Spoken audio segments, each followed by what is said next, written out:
প্রিয় শিক্ষার্থীরা, আজকে আমরা খুবই গুরুত্বপূর্ণ একটি সমন্বয়ের সমাধান করব। আমি তোমাদের জন্য একটি রেওয়া মিল তৈরি করে রেখেছি, এক্স ট্রেডার্সের রেওয়া মিল 31 ডিসেম্বর 2024 তারিখের। 1 নম্বর সমন্বয়, অর্থাৎ রেওয়া মিল এবং সমন্বয়। রেওয়া মিলে পার্সেন্টেজ থাকা এটিও একটি সমন্বয়। প্রিয় শিক্ষার্থীরা, বলেছে 10% বন্ধকি ঋণ 1 লাখ টাকা।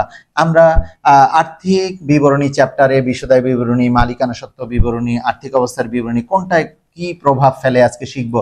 ওকে প্রিয় শিক্ষার্থীরা, খেয়াল করো, 10% বন্ধকি ঋণ 1 লাখ টাকা।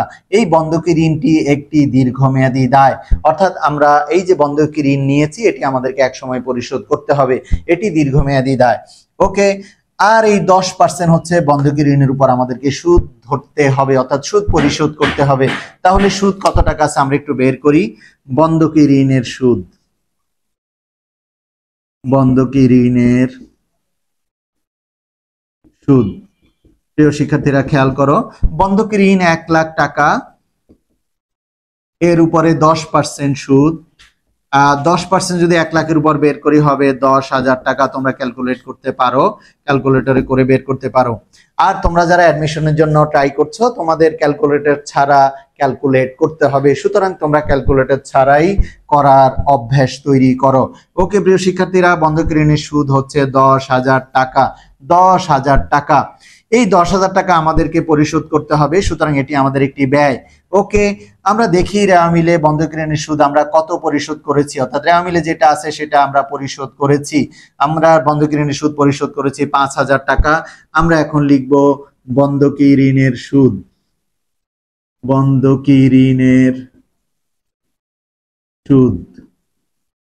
বন্ধকি ঋণের সুদ হচ্ছে 5,000 টাকা পরিশোধ করেছি, লিখব 5,000 টাকা।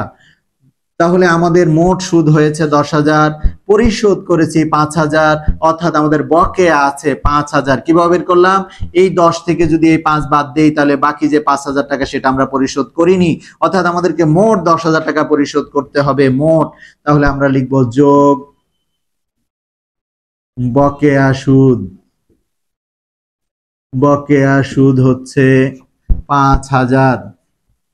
প্রিয় শিক্ষার্থীরা, মোট সুদ দাঁড়ালো 5 এবং 5 10,000, যেটা আমরা বের করেছি, অর্থাৎ এই যে 10,000, অর্থাৎ আমাদের 10,000 অন্যান্য ব্যয়তে আমরা লিখলাম, কারণ হচ্ছে এটি আমাদের অন্যান্য ব্যয় বন্ধকি ঋণের সুদটা। সুতরাং পরিচালন ব্যয়তে বিশদায় বিবরণীর অন্যান্য ব্যয়তে, বিশদায় বিবরণীর অন্যান্য ব্যয়তে আমরা লিখলাম বন্ধকি ঋণের সুদ 5,000 যোগ বকেয়া সুদ 5,000, মোট 10,000। এই যে মোট হচ্ছে 10,000, আমরা যেটা পার্সেন্টেজ করে বের করেছি। ওকে প্রিয় শিক্ষার্থীরা, আশা করছি বিশদায় বিবরণীতে বসানোটা তোমরা বুঝছো।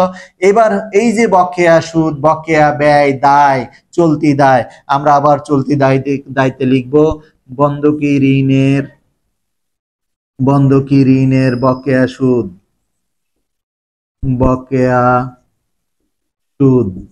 বকেয়া সুদ হচ্ছে বন্ধকি ঋণের বকেয়া সুদ, আমরা লিখব সেকেন্ড কলামে 5,000 টাকা। ওকে প্রিয় শিক্ষার্থীরা, আশা করি এই বন্ধকি ঋণ এবং বন্ধকি ঋণের সুদ বিশদায় বিবরণীতে এবং আর্থিক অবস্থার বিবরণীতে বসানোটা তোমরা বুঝতে পেরেছো। ওকে, এরপর আবার কোনো নতুন ভিডিও নিয়ে দেখা হবে। আল্লাহ হাফেজ।